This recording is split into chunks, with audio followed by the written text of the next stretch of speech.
Assalamualaikum teman-teman. Sebelum kita mulai ceritanya, jangan lupa bantu support channel ini dengan cara like, comment, dan subscribe ya. Karena dukungan kalian itu berarti banget buat aku. Terus bikin cerita-cerita yang menyentuh hati. Semoga yang udah subscribe dilancarkan rezekinya, dimudahkan segala urusannya, dan semoga selalu diberi kebahagiaan di bulan Ramadan ini. Yuk kita mulai ceritanya. Namaku Sita. Kalau aku harus memilih satu momen paling hangat dalam hidupku, mungkin ini adalah Ramadan tahun ini. Skalanya terasa begitu sempurna. Aku tidak sendiri. Ada Ega, sahabatku yang selalu cerewet, yang tidak pernah kehabisan cerita, bahkan untuk hal-hal kecil seperti memilih gorengan. Dan ada Nurul, yang selalu tenang, tapi entah kenapa setiap kata yang keluar darinya selalu terasa menenangkan. Kami bertiga sudah seperti keluarga. Setiap sore kami punya rutinitas yang sama, berburu takjil. Sita, itu es buahnya kayaknya enak banget, teriak Ega sambil menarik tanganku. Aku hanya tertawa. Kamu nih tiap hari bilangnya gitu gak? Nurul tersenyum kecil. Tapi emang enak sih, kemarin juga kamu nambah 2 kali kan? Ih, itu rahasia, balas Ega cepat, membuat kami bertiga tertawa bersama. Sederhana, tapi hangat. Dan entah kenapa aku selalu berharap momen seperti ini tidak akan pernah berakhir. Suatu sore saat kami duduk di pinggir jalan sambil menikmati takjil, Ega tiba-tiba berkata, "Gimana kalau habis lebaran nanti kita buka usaha kecil?" Aku dan Nurul langsung menoleh. "Usaha?" tanyaku.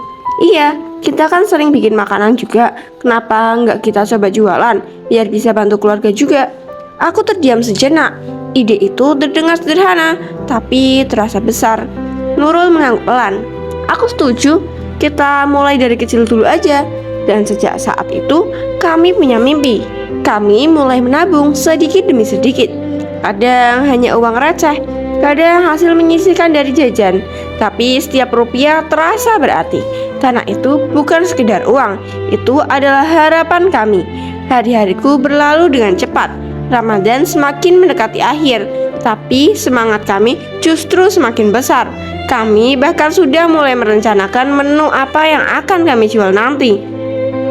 "Sita, kamu bagian minuman ya?" kata Ega. "Kenapa aku?" tanyaku. "Soalnya kamu paling sabar, cocok ngaduk es terus," jawabnya santai. "Ih, enak aja," aku pura-pura kesal. Nurul hanya tertawa kecil melihat kami. Malam itu, untuk pertama kalinya aku merasa benar-benar yakin bahwa masa depan tidak terasa menakutkan selama aku masih bersama mereka. Tapi aku tidak tahu bahwa kebahagiaan itu tidak akan bertahan lama. Dan Ramadan yang terasa sempurna ini sebentar lagi akan berubah menjadi sesuatu yang tidak pernah aku bayangkan sebelumnya. Puasa ke-25. Hari itu seharusnya sama seperti hari-hari sebelumnya. Aku datang ke rumah tempat kami biasa berkumpul dengan niat ingin menghitung ulang tabungan usaha kami. Kayaknya udah lumayan banyak deh, gumamku pelan sambil membuka tempat penyimpanan uang kami. Tapi saat tutupnya kebuka, tanganku langsung berhenti. Kosong. Aku mengejar beberapa kali. Mungkin aku salah lihat. Aku cek lagi, tetap kosong. Jantungku mulai berdetak lebih cepat. "Nggak mungkin," bisikku pelan. Aku langsung mencari Ega dan Nurul. Mereka ada di luar seperti biasa, tapi entah kenapa suasana terasa berbeda. "Ega, Nurul," suaraku terdengar pelan tapi gemetar. Mereka menoleh. "Ada apa ta?" tanya Nurul lembut. Aku menelan ludah. "Uang kita nggak ada." Hening. Ega langsung terlihat kaget, tapi tatapannya berubah gelisah. "Serius?" katanya cepat. Aku mengangguk. "Aku udah cek berkali-kali." Nurul menunduk, tidak ada yang langsung bicara. Dan justru itu yang membuat semuanya terasa semakin berat. Sejak saat itu, sesuatu berubah. Ega yang biasanya paling banyak bicara, tiba-tiba jadi sering menghindar. Kalau aku datang, dia seperti buru-buru pergi. Nurul masih di dekatku, tapi lebih banyak diam. Saat aku mencoba menatap matanya, dia selalu mengalihkan pandangan, seolah ada sesuatu yang disembunyikan. Malamnya, aku tidak bisa tidur. Pikiranku terus berputar. Tempat itu hanya kami bertiga yang tahu, tidak mungkin orang lain. Artinya ada di salah satu dari mereka. Aku menutup mata, mencoba menenangkan diri. Tapi Ega, Nurul, nggak mungkin, bisikku dalam hati. Orang yang selama ini aku percaya sepenuh hati, orang yang aku anggap keluarga, perasaan itu datang perlahan. Bukan karena marah, bukan juga kecewa, tapi hancur. Keesokan harinya, aku mencoba bertanya lagi. Ega, kamu yakin gak tahu apa-apa? Tanyaku hati-hati. Ega terdiam sejenak, lalu tersenyum tipis. Enggak, Ta, aku juga bingung. Jawabannya terdengar ringan, tapi entah kenapa terasa tidak seperti biasanya. Aku beralih ke Nurul. Nurul, kamu tahu sesuatu? Nurul menggigit bibirnya pelan, lalu menggeleng. Maaf, hanya satu kata itu, tapi cukup untuk membuat hatiku semakin tidak tenang. Sejak hari itu, aku mulai merasa sendirian di tengah dua orang yang dulu paling dekat denganku. Dan tanpa aku sadari, retakan kecil itu perlahan berubah menjadi jurang yang semakin dalam. Ramadan yang tadinya terasa hangat, kini mulai terasa dingin. Dan untuk pertama kalinya Ramadan terasa begitu sepi. Bukan karena aku benar-benar sendiri, tapi karena orang-orang yang dulu selalu ada kini terasa jauh. Ega semakin sulit ditemui. Setiap aku datang, dia selalu punya alasan untuk pergi. Aku lagi buru-buru, Ta, nanti aja ya, katanya suatu sore tanpa berani menatap mataku. Sedangkan Nurul, dia masih di dekatku, tapi tidak benar-benar ada. Lebih banyak diam, lebih sering menghindari pembicaraan tentang uang itu. Dan aku semakin tenggelam dalam pikiran sendiri. Aku sempat ingin menyerah, tapi setiap kali mengingat mimpi kami, aku tidak bisa. Usaha kecil itu bukan cuma soal jualan. Itu tentang harapan, tentang masa depan, tentang semua rencana yang pernah kami susun bersama. Akhirnya, aku memutuskan sesuatu. Kalau memang harus dimulai lagi, aku akan melakukannya sendiri. Keesokan harinya, aku bangun lebih pagi dari biasanya. Aku pergi ke pasar, membeli bahan seadanya dengan uang yang tersisa. Aku mulai membuat kolak, es buah, dan beberapa kue sederhana. Tanganku lelah, tenagaku terkuras, tapi aku tetap mencoba tersenyum. Sore harinya, aku mulai berjualan kecil-kecilan di pinggir jalan. Kolak, es buah, kue Ramadan. Suaraku pelan sedikit ragu, tidak langsung laku. Bahkan beberapa orang hanya lewat tanpa melirik. Aku menunduk sebentar, mencoba menahan rasa kecewa. Tapi aku tidak boleh berhenti. Hari demi hari berlalu, kadang daganganku habis, tapi sering juga tersisa. Aku mulai merasakan lelah yang berbeda, bukan hanya fisik, tapi juga hati. Yang paling menyakitkan adalah ketika aku melihat dari kejauhan, Ega dan Nurul berjalan bersama. Mereka tertawa seperti dulu tanpa aku. Dadaku terasa sesak. Jadi aku yang ditinggalkan, siku pelan. Aku ingin menghampiri mereka, ingin bertanya, ingin semuanya kembali seperti dulu. Tapi kakiku terasa berat, seolah ada jarak yang tidak terlihat, tapi begitu nyata. Malam itu, aku duduk sendirian di kamar, menghitung uang hasil jualan. Jumlahnya masih sangat sedikit, jauh dari kata cukup.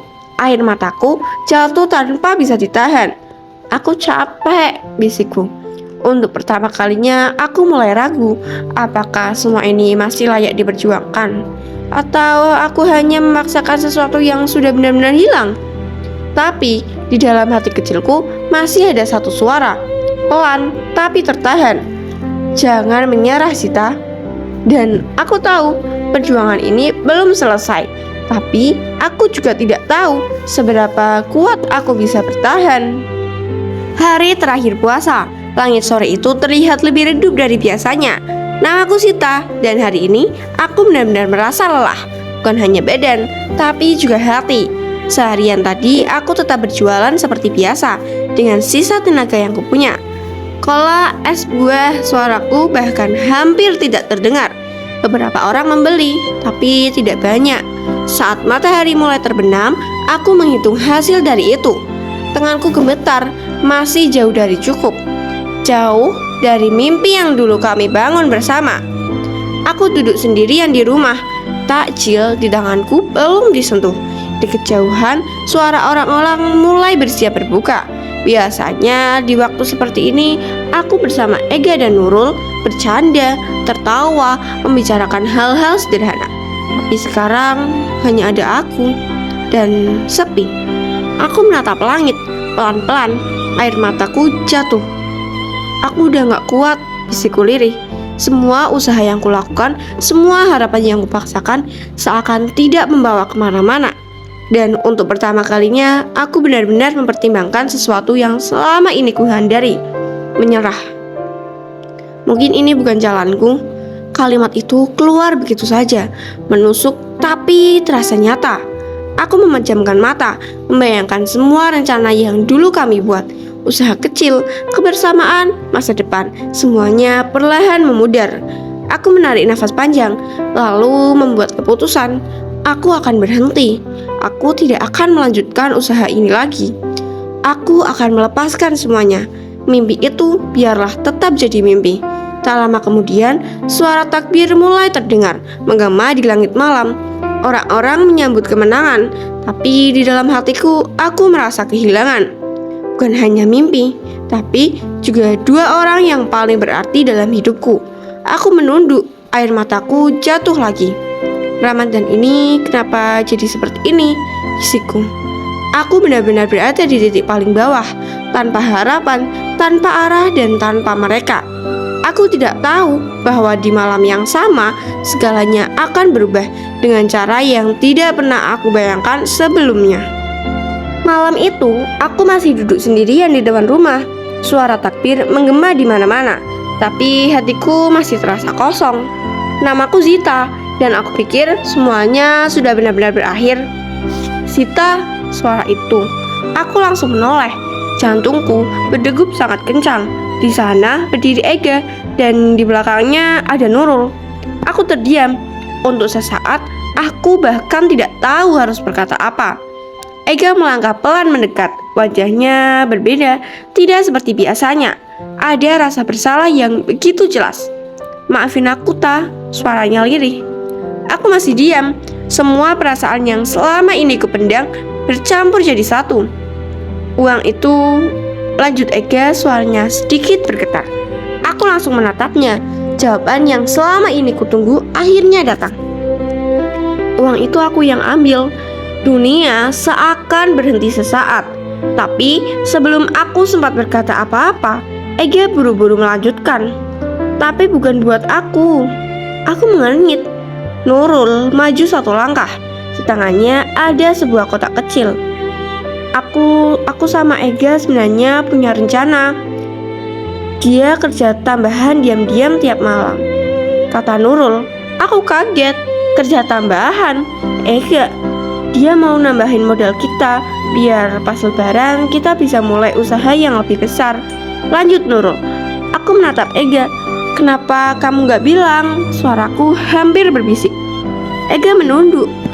Aku pengen kasih kejutan. Aku pengen kamu senang, Pak. Air mataku mulai jatuh lagi. Tapi semuanya berantakan, lanjut Ega. Aku belum sempat balikin uangnya tepat waktu, dan kamu keburu tahu duluan. Aku terdiam.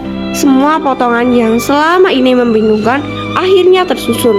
Kenapa Ega menjauh? Kenapa Nurul diam? Semua bukan karena pengkhianatan, tapi karena rencana yang salah cara.